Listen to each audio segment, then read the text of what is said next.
Best One Piece arc so far, Water 7. Really good, really dramatic, really emotionally charged arc, marking like an absolute turning point for the manga, both in terms of tone and stakes, and also really getting into the story of what the show is about, like what the overall arching plot is.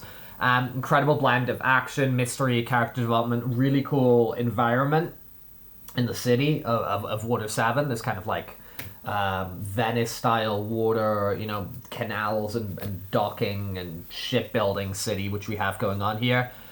Really good balancing act of Straw Hat's internal struggles with like external threats under the backdrop of this like vibrant, beautifully designed city, as I said, and also the internal conflict of what's going on between them. A lot to talk about here. I'll talk about my highlights as I tend to.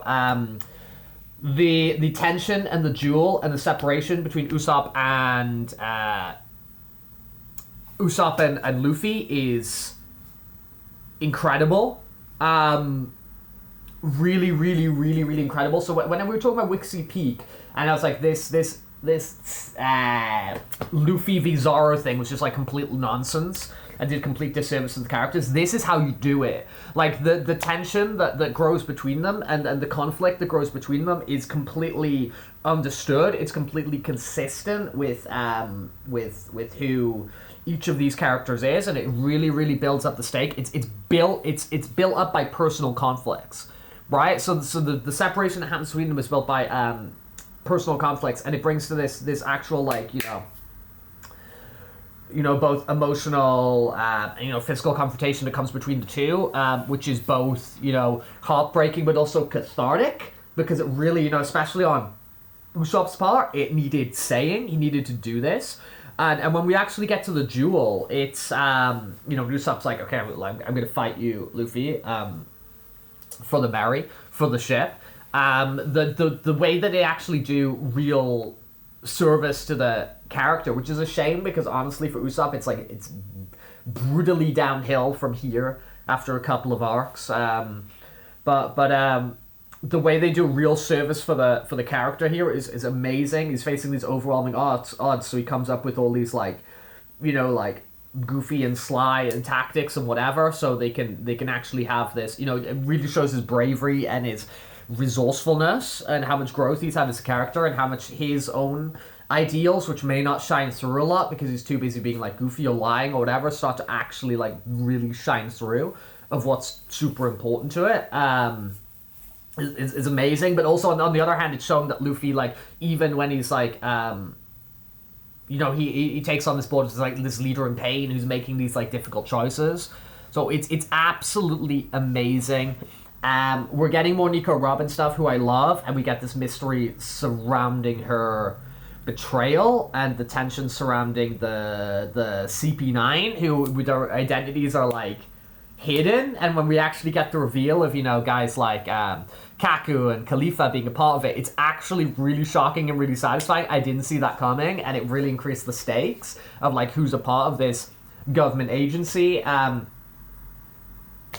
We're probably gonna end up talking about Frankie slander a lot in these arc reviews, but whatever. The backstory of Tom and Frankie and these these shipwrights, I think they're both really, really well done. Like Tom's unwavering belief in the future of shipbuilding, despite being like framed, and then Frankie's guilt over the destruction caused by his sea trains adds a lot of depth to his character, and the sea train sequence itself is so badass and really exciting, and like fast-paced battles and creative use of the train settings to keep the like sequence exciting. That's really cool.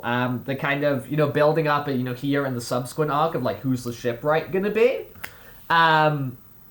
is really exciting. The design of Water 7, as I said, is really compelling. It gets it. It's still we're still in the realm of like those themes that make One Piece really great: friendship, loyalty, identity, all that sort of stuff. What it means to be a part of the crew, which is kind of looked at from a multiple angles simultaneously, because we've got kind of who's going to be the shipwright. We've got Usopp and this personal conflict of interest that they've got going on. and you have the seemingly betrayal of Nico Robbins. So you have like, what does it mean to be the crew being approached from all these different angles? What sacrifices need to be made to protect the bond? What things need to be, compromised to keep a friendship? Robin's belief that she doesn't deserve happiness, Luffy trying to balance his role as a leader, Usopp trying to, dealing with, a lot of things of loss and change and grief, right? And all of those three things, it's all emphasizing the solution to these things, which is the arc's overalling theme of moving forward and letting go of the past, and the conflict of what's going on with the Going Merry, specifically over the Going Merry and around the Going Merry and the people who live on the Going Merry, symbolizes the crew's growth and the inevitability of change, even though it's like, oh, well, that's the ship and these are the crew, and the decision to let go of the Merry is both like heartbreaking but also really necessary, and dealing with that idea of moving on. It allows the crew to continue their journey whilst also honoring the ship's legacy. It's great. It's really, really, really, really great. This is like, honestly, like Water 7 represents some of One Piece's best, combining like heartfelt character moments, thrilling action, compelling story. Love it, man. The conflict between Luffy and Usopp, great. Robin's internal struggle, this is great. The introduction of Franky, although I will say some Franky slander, it's done well. The mystery surrounding CP9, the city, is really, really good and sets the stage for greater moments that come next in Enies Lobby, which is like crazy. Which is going to showcase the strength of the Straw Hats bond like even more. Thank you for watching. If you want to talk about One Piece, I am here, man. I'm here. Bye, bye, bye.